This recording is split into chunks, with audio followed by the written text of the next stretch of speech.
Mi padre le dejó la herencia a mi hermana, diciendo, los adoptados no merecen ni un solo centavo de esta familia, mientras mi madre se burlaba, así que enfrente de ellos llamé al banco, cancelé los pagos de la hipoteca, y el banco subastó la casa. Mi nombre es Fernando, y esta es la historia de cómo mi mundo se derrumbó y, al mismo tiempo, cómo encontré la fuerza para levantarme. Todo comenzó cuando era niño, en una casa que alguna vez pensé que era mi hogar. Pero, con el tiempo, me di cuenta de que para mis padres, Guillermo y Rosa, yo no era más que un extraño al que toleraban, un adoptado que nunca estaría a la altura de su verdadera hija, Silvia. Fui adoptado cuando tenía apenas un año. Guillermo y Rosa, una pareja joven que no podía tener hijos debido a la infertilidad de Rosa, me acogieron con lo que parecía amor genuino. Recuerdo los primeros años vagamente, como si fueran fotos borrosas en un álbum viejo, Rosa cantándome para dormir, Guillermo llevándome al parque en sus hombros, los dos sonriendo mientras celebrábamos mis cumpleaños con un pastel casero. En esos momentos, me sentía amado, parte de algo. Pero todo cambió cuando llegó Silvia. Rosa siempre había querido un hijo propio, pero los médicos le habían dicho que era imposible. Sin embargo, cuando yo tenía 5 años, ocurrió lo que ellos llamaron un milagro. Rosa quedó embarazada.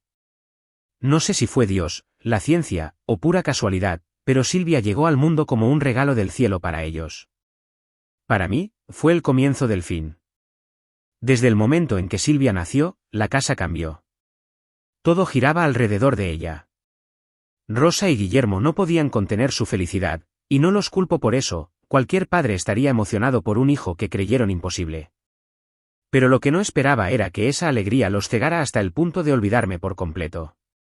Yo, que hasta entonces había sido su hijo adorado, pasé a ser una sombra en mi propia casa. Al principio, no lo noté tanto. Era un niño, después de todo. Pensaba que las cosas volverían a ser como antes, que solo estaban emocionados por el bebé. Pero los años pasaron, y la diferencia en el trato se hizo imposible de ignorar. Silvia era la princesa, la hija de sangre, el milagro. Yo era el adoptado. Y esa palabra, adoptado, empezó a sonar como una maldición. Cuando pequeño, recuerdo haber roto un vaso por accidente mientras ayudaba a lavar los platos. Rosa me gritó como si hubiera cometido un crimen. Eres un inútil, Fernando. No puedes hacer nada bien. Mientras tanto, Silvia podía tirar la comida al suelo y solo recibía risas y caricias. Es una niña, es normal, decían. Pero yo no tenía ese privilegio.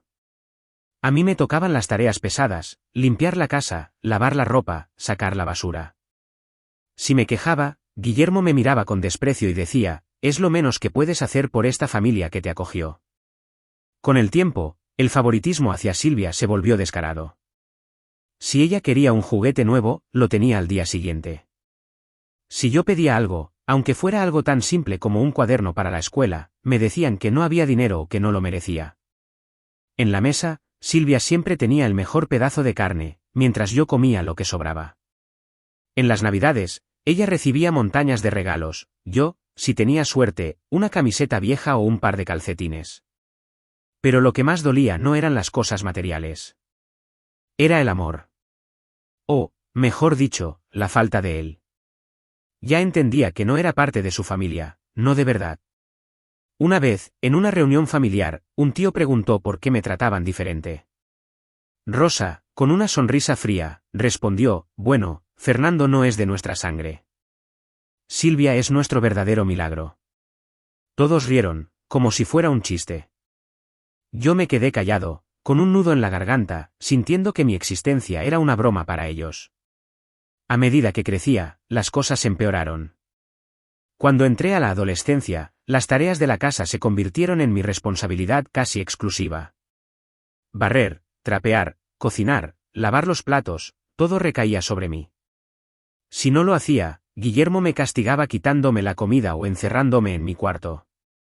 Silvia, mientras tanto, vivía como una reina. No movía un dedo, y mis padres la alababan por todo. Si sacaba un 7 en la escuela, era una genia. Si yo sacaba un 10, ni se molestaban en mirar mi boleta. A los 16 años, empecé a trabajar después de la escuela. No porque quisiera, sino porque Guillermo y Rosa me lo exigieron. Decían que era mi deber contribuir a la familia. Pero ese dinero no iba a la casa, no del todo. La mayor parte se gastaba en Silvia, ropa nueva, clases de baile, un celular caro. Una vez, me atreví a preguntar por qué mi sueldo se usaba para ella y no para cosas como la luz o el agua. Guillermo me dio una bofetada y me dijo: tú no preguntas, tú obedeces. Esta familia te dio un techo, así que cállate y agradece. A pesar de todo, seguía buscando su aprobación. Quería que me quisieran, que me vieran como a un hijo, no como a un sirviente. Pensaba que, si me esforzaba lo suficiente, si demostraba mi valor, algún día me mirarían con el mismo cariño que le daban a Silvia. Qué ingenuo fui. El punto de quiebre llegó cuando tenía 22 años. La casa donde vivíamos, una casa modesta pero acogedora en un barrio de clase media, estaba hipotecada. Mis padres nunca fueron buenos con el dinero, y con el tiempo, las deudas se acumularon. Un día, recibimos un aviso del banco: si no pagábamos las cuotas atrasadas, embargarían la casa. Guillermo y Rosa estaban desesperados. No tenían ahorros, y sus trabajos apenas cubrían los gastos básicos. Silvia, por supuesto, no aportaba nada, seguía viviendo como si el dinero creciera en los árboles. Fue entonces cuando tomé una decisión que cambiaría todo. Con mi sueldo de repartidor y los ahorros que había logrado esconder, asumí los pagos de la hipoteca. No lo hice por ellos, no del todo. Lo hice porque, en el fondo, todavía tenía la esperanza de que me vieran como algo más que el adoptado. Pensé que, si salvaba la casa, me ganarían un poco de respeto, un poco de amor. Así que firmé un acuerdo con el banco para hacerme cargo de las cuotas. Cada mes, una parte de mi sueldo se iba directo a esa deuda. Era un sacrificio enorme, pero lo hice con la ilusión de que cambiaría algo. No cambió nada. Cuando asumí los pagos de la hipoteca, no hubo agradecimiento, ni una palmada en la espalda, ni una palabra amable. Rosa me miró con desdén y dijo: era lo menos que podías hacer después de todo lo que hemos hecho por ti. Guillermo ni siquiera levantó la vista del televisor. Silvia, por su parte, se rió y dijo: qué bueno que sirves para algo, Fernando. Me dolió, pero me tragué el dolor, como siempre. Pasaron los años, y seguí pagando la hipoteca, las cuentas de luz, agua, internet, todo. Mis padres seguían gastando lo poco que ganaban en caprichos para Silvia, mientras yo cargaba con la responsabilidad de mantener la casa a flote. Silvia no trabajaba ni estudiaba, decía que quería ser influencer y pasaba el día tomando fotos para sus redes sociales. Mis padres la apoyaban, por supuesto. Le compraban cámaras, ropa de marca, incluso un viaje a la playa para que creara contenido. Yo, mientras tanto, trabajaba turnos dobles para que no nos cortaran la luz. A los 25 años, mi vida era una rutina agotadora: trabajar, pagar cuentas, soportar las burlas y el desprecio. Pero seguía aferrado a esa esperanza estúpida de que algún día me querrían. Hasta que llegó el día del testamento, el día en que todo cambió. Era una tarde de domingo. Guillermo nos llamó a todos al comedor. Estaba serio, con un sobre en la mano. Rosa estaba a su lado, con una sonrisa que no me gustaba nada. Silvia, como siempre, estaba sentada en el sofá, mirando su celular, sin prestar mucha atención. Yo me senté en una silla al fondo, como si fuera un invitado en mi propia casa. Esto es importante, dijo Guillermo, levantando el sobre. Es mi testamento. Quiero que todos sepan lo que pasará cuando ya no esté aquí. Rosa asintió, con esa expresión de superioridad que siempre me ponía los nervios de punta. Guillermo abrió el sobre y empezó a leer. No voy a aburrirte con los detalles legales, pero el mensaje era claro: todo lo que tenían, que en realidad era solo la casa, sería para Silvia. Ni un centavo para mí. Silvia es nuestra verdadera hija, dijo Guillermo, mirándome directamente a los ojos. Los adoptados no merecen ni un solo centavo de esta familia. Tú, Fernando, solo estás aquí para servirnos. Rosa soltó una risita, como si fuera lo más gracioso del mundo. Silvia levantó la vista de su celular y sonrió, como si estuviera orgullosa de ser la elegida. Yo me quedé helado, sintiendo como la rabia y la humillación me quemaban por dentro. Durante años, había soportado sus desprecios, sus insultos, su indiferencia. Había trabajado hasta el cansancio para mantener esa misma casa que ahora le darían a Silvia como si yo no existiera. Y entonces, algo dentro de mí se rompió. No dije nada en ese momento. Solo me levanté, saqué mi celular y marqué el número del banco. Mis padres y Silvia me miraron, confundidos. Cuando la operadora contestó, hablé claro y fuerte para que todos escucharan. Buenos días, soy Fernando López. Quiero cancelar el pago automático de la hipoteca de la casa en la calle Sol 123. Sí, a partir de este momento. No haré más pagos. El silencio en el comedor fue ensordecedor. Rosa fue la primera en reaccionar. ¿Qué estás haciendo, estúpido?, gritó, levantándose de su silla. Guillermo se puso pálido. Para, Fernando. No puedes hacer eso. Silvia, por primera vez, dejó su celular y empezó a lloriquear. Eres un egoísta. Esa es mi casa. Yo los miré, uno por uno, y sentí algo que no había sentido en años: poder. Por primera vez, no era el niño adoptado que rogaba por su amor. Era el hombre que tenía el control. Ustedes me enseñaron una cosa, dije, con la voz más tranquila que pude. Los adoptados no merecen nada, ¿verdad? Bueno, entonces no merecen esta casa. A ver cómo se las arreglan sin mí. Y con eso, me di la vuelta y salí de la casa, dejando atrás sus gritos y súplicas. Por primera vez en mi vida, me sentí libre. Salir de esa casa fue como quitarme un yugo que había cargado toda mi vida. Cuando cerré la puerta detrás de mí, los gritos de Guillermo, las súplicas de Rosa y los sollozos de Silvia se desvanecieron en el aire. Por primera vez en años, respiré hondo, sintiendo el aire fresco de la noche en mi cara. Pero no voy a mentir, aunque me sentía libre, también había miedo. ¿Qué seguía ahora?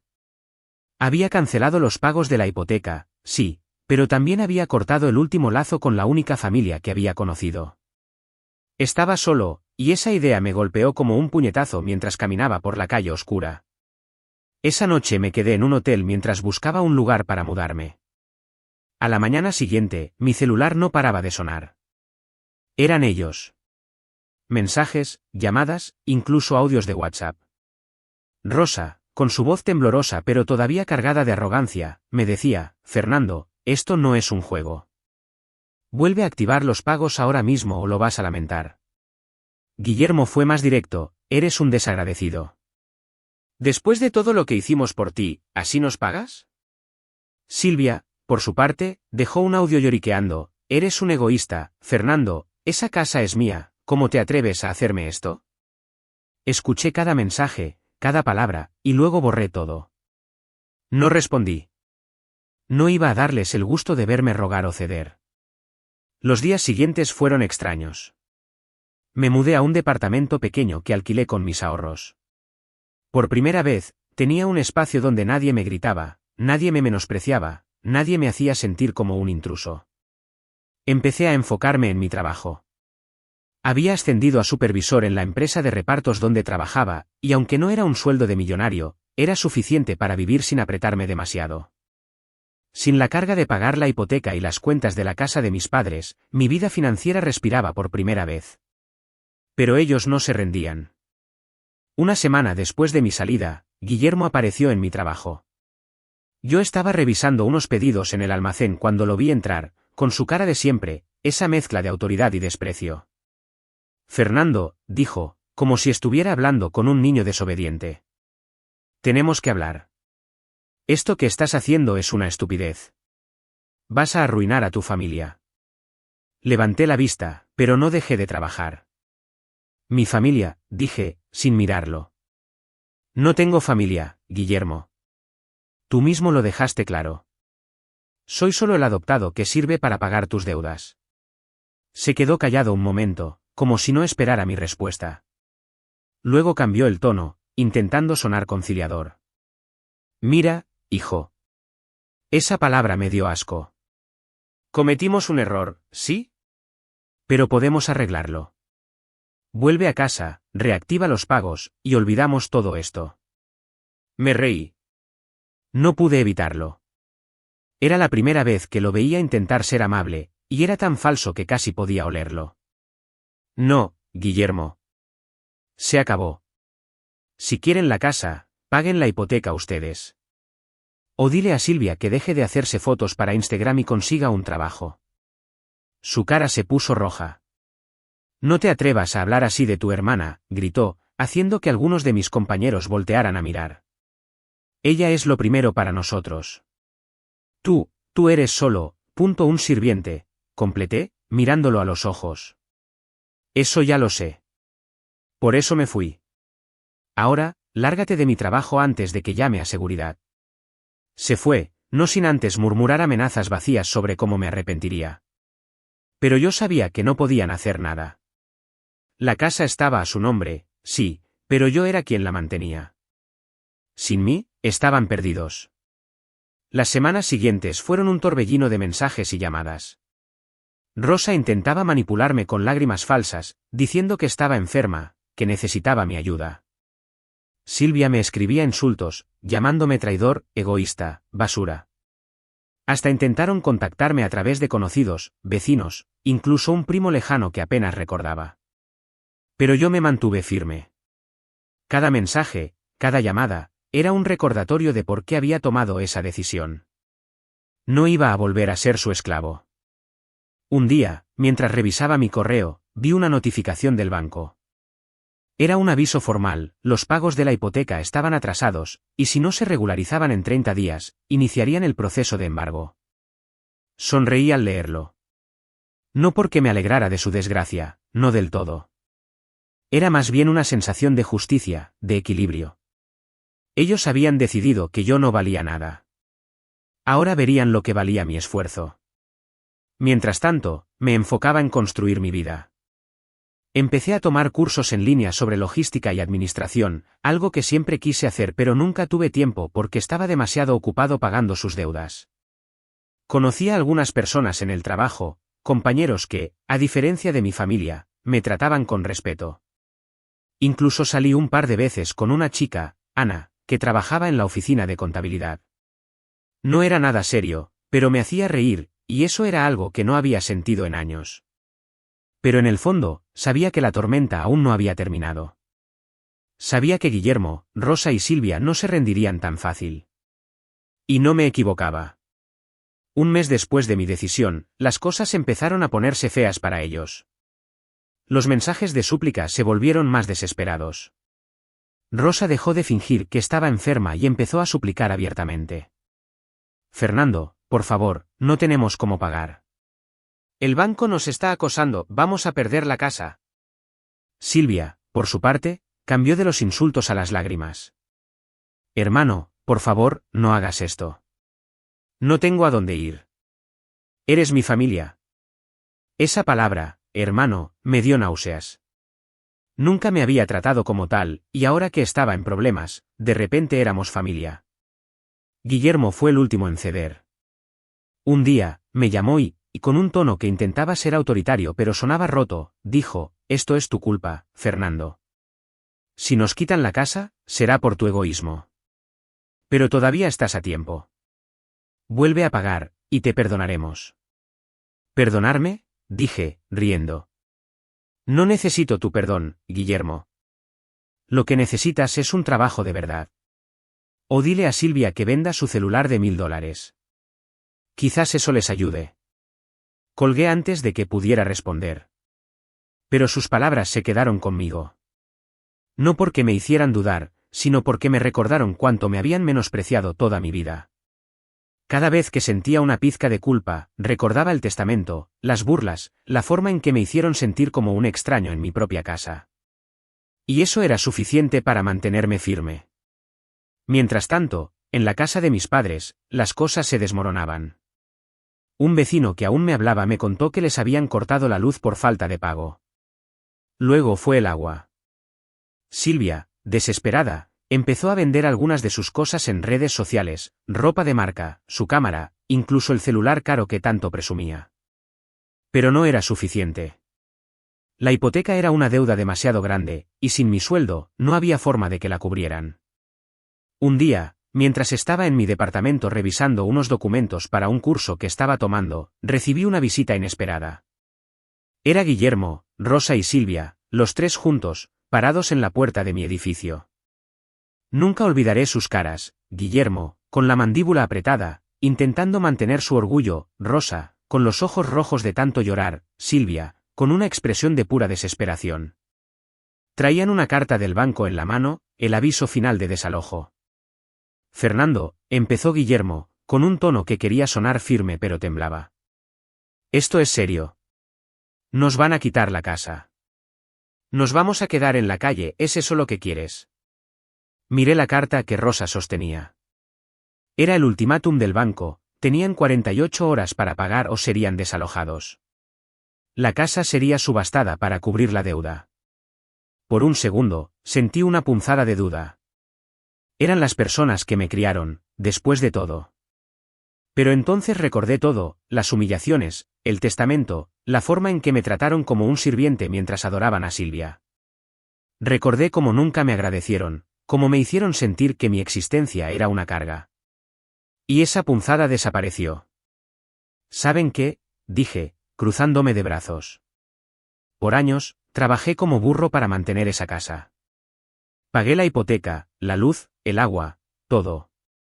Y nunca, ni una sola vez, me dieron las gracias.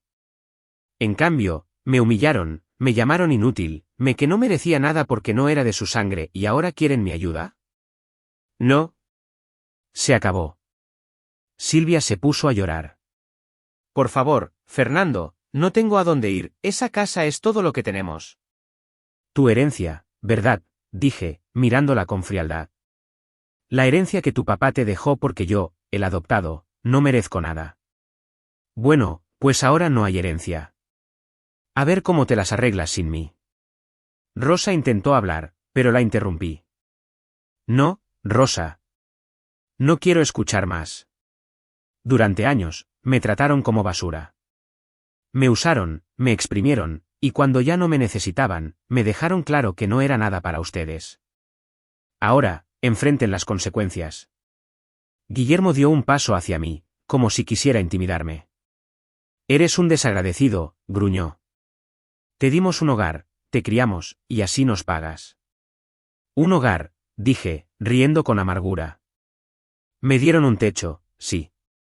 Pero también me dieron desprecio, humillaciones y una vida de servidumbre. No les debo nada. Váyanse. No esperé a que respondieran. Cerré la puerta y me quedé allí, escuchando cómo se alejaban. Silvia seguía llorando, Rosa suplicaba, Guillermo murmuraba insultos. Pero ya no me importaba. Había terminado con ellos. 2 días después, el banco cumplió su palabra. La casa fue embargada, y Guillermo, Rosa y Silvia fueron desalojados. Un amigo del trabajo que vivía cerca me contó los detalles, los oficiales llegaron con una orden judicial, y mis padres no tuvieron más opción que salir con lo poco que podían llevar. Silvia lloraba histérica, diciendo que era injusto. Rosa estaba en shock, apenas hablando. Guillermo, fiel a su orgullo, gritaba que demandaría al banco, pero todos sabían que no tenía caso. La casa fue subastada una semana después. Yo, mientras tanto, seguí adelante. Con el tiempo, terminé mi curso de logística y conseguí un ascenso en el trabajo. Mi departamento dejó de ser solo un refugio y se convirtió en un hogar. Ana y yo empezamos a salir más seguido, y aunque no sé si será algo para siempre, me hace feliz. Por primera vez, siento que mi vida es mía. A veces, recibo mensajes de Rosa o Silvia, pidiéndome dinero o ayuda. Nunca respondo. Guillermo, fiel a su orgullo, dejó de contactarme. Supongo que aún cree que soy yo quien debería estar rogándole a él. Pero no importa. Ya no son mi problema. Mirando atrás, no siento culpa. Siento justicia. Ellos me enseñaron que no valía nada, pero yo les demostré que sin mí, no eran nada. La casa que tanto querían, la herencia que Silvia creía suya, se desvaneció porque nunca supieron valorar al que la mantuvo en pie. Y ahora, mientras ellos enfrentan las consecuencias de sus acciones, yo estoy construyendo un futuro donde nadie volverá a hacerme sentir menos. Suscríbete para más historias diarias.